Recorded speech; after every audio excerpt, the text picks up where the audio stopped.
Hello, thank you for watching my presentation on J.R. McCulloch. I decided to present on the essay he wrote on page 367 of the text on Adam Smith and laissez-faire. In case you didn't know who Adam Smith was, he is the author of The Wealth of Nations, which was a very important text which was written around the late 18th century.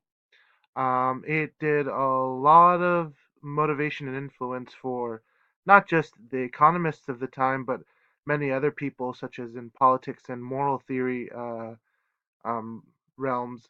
However, let's continue on first by talking about Mr. McCulloch himself. He was a Scottish economist, um, which is interesting. This is the same as Adam Smith was also Scottish. He was born on March 1st, 1789, and he died on November 11th, 1864. He attended the University of Edinburgh, but he didn't graduate. He's famous mostly for this fundamental economic question about a cask of wine. I quote him here by saying, suppose that a new cask of wine, which costs £50, is put into a cellar, and at the end of 12 months it is worth £55. The question is, should the £5 additional value given to the wine be considered as a compensation for the time the £50 worth of capital has been locked up, or should it be considered value of the additional labor actually laid out in the wine? This quote made its way into most uh, economy textbooks, and if you study economy even today, they will discuss this question. So he was pretty famous for that. He's criticized for being self-contradictory. Eugene von Bohm-Bawerk, uh, or Bawerk, quote I quote him by saying, "But probably no member of the English school has been so unhappy in his treatment of the subject, or done the theory of interest such a disservice as McCulloch. He hovers about the fringes of a number of divergent opinions.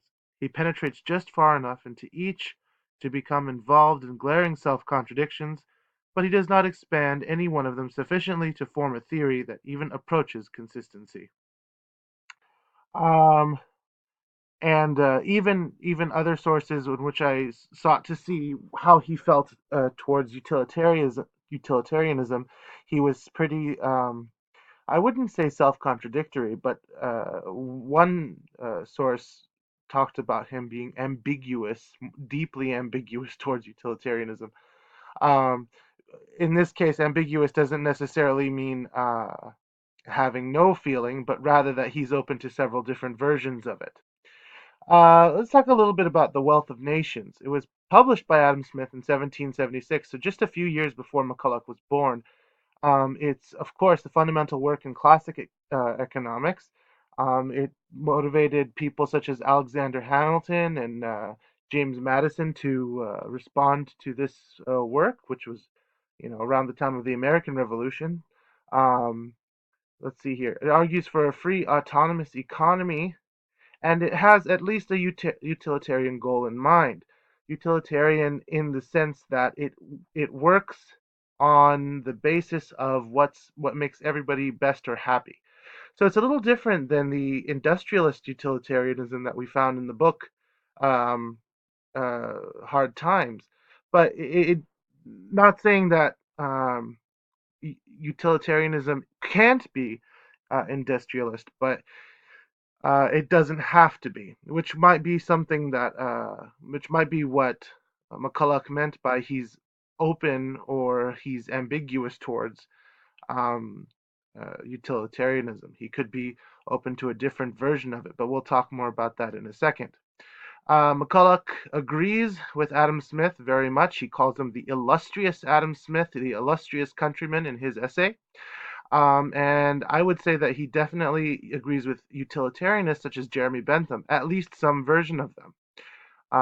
McCulloch disagrees with a group of people called the physiocrats.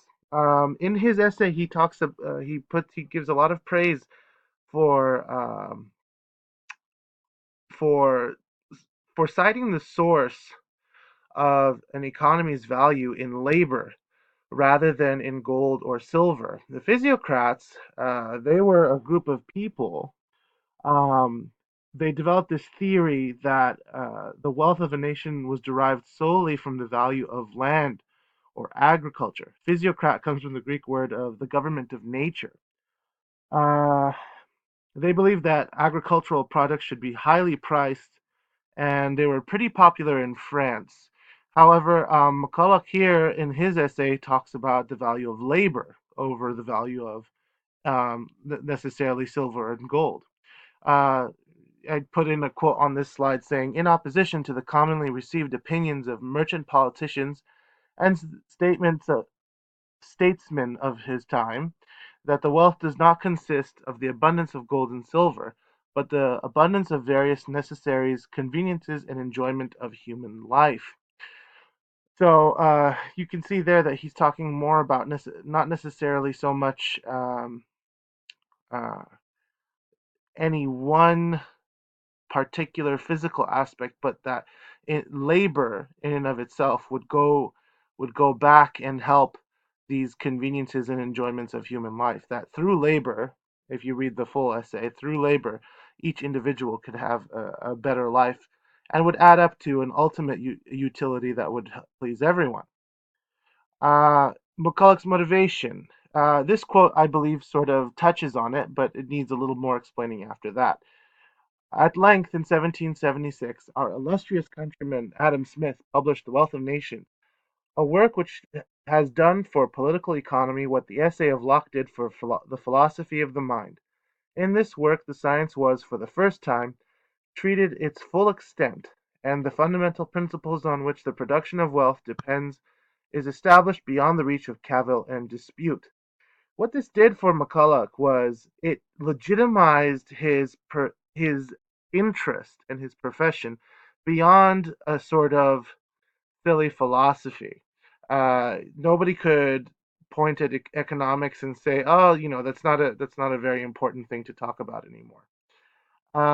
Did McCulloch persuade you on the Wealth of Nations? I would say not objectively. I do feel that the Wealth of Nations is a great thing and a great read, and he does convince me that he likes it. But did he do anything for it? Not really. He doesn't really say anything original.